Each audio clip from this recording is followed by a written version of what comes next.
প্রিয় দেশবাসী, এই দ্বিতীয়বার আমাদের বৈষম্য বিরোধী আন্দোলনের মাধ্যমে আমাদের শহীদদের রক্তের বিনিময়ে যে আবার একটি নতুন স্বাধীনতা আমরা অর্জন করেছি, সেইখানে আমাদের সকলের আশা আকাঙ্ক্ষা যেটি ছিল যে রাষ্ট্রের মধ্যে আর কোনো বৈষম্য থাকবে না। কিন্তু এখনো এই 35-এর জন্য, 30 থেকে 35-এর জন্য আমার এই সন্তানরা কষ্ট পাবে। আমার এই সন্তানরা বৃষ্টি অপেক্ষা করে, এই বৃষ্টির মধ্যে দাঁড়িয়ে তাদের দাবি আদায় করার জন্য এখানে দাঁড়াতে হবে, এটা আমি কখনো আশা করিনি।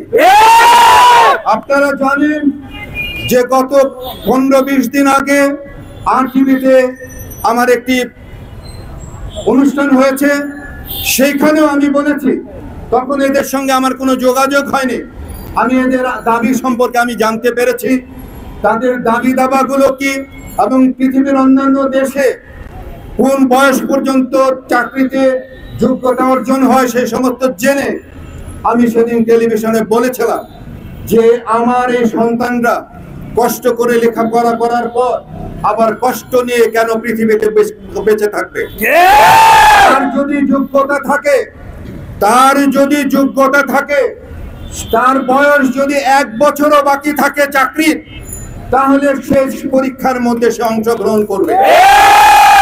কারণ আমি মনে করি যে একটি ছাত্র তার যোগ্যতা দিয়ে তার চাকরি অর্জন করবে, এবং তারা আজকে আপনারা দেখেছেন তারা কিন্তু এই কথাটি এখানে বলেছে, তারা কারো কাছে চাকরি চায় না, কারো কাছে কোনো সহানুভূতি চায় না, তারা চায় তাদের অধিকার। তো যে অধিকার, কোটা বৈষম্যের অধিকারের মাধ্যমে আজকের এই দেশের এই পরিবর্তন, সেই জায়গায় এখনো কেন এই বৈষম্য দিয়ে আছে? তাদের এই যৌক্তিক দাবি কেন এখনো পর্যন্ত পূরণ হচ্ছে না? আমি উপদেষ্টা মণ্ডলীকে আমি অনুরোধ করব, তারা আজকে যে রাষ্ট্র গঠন করেছে, তারা যে উপদেষ্টা মণ্ডলী দিয়ে যে রাষ্ট্র পরিচালনা করছে, তাদের কাছে আমার জোরালো দাবি, আমি এই ছাত্রদের পক্ষে, এই 35-এর পক্ষে আমি জোরালোভাবে আমি আমার দাবি সপক্ষে আমি আমার কণ্ঠস্বর উচ্চারিত করছি।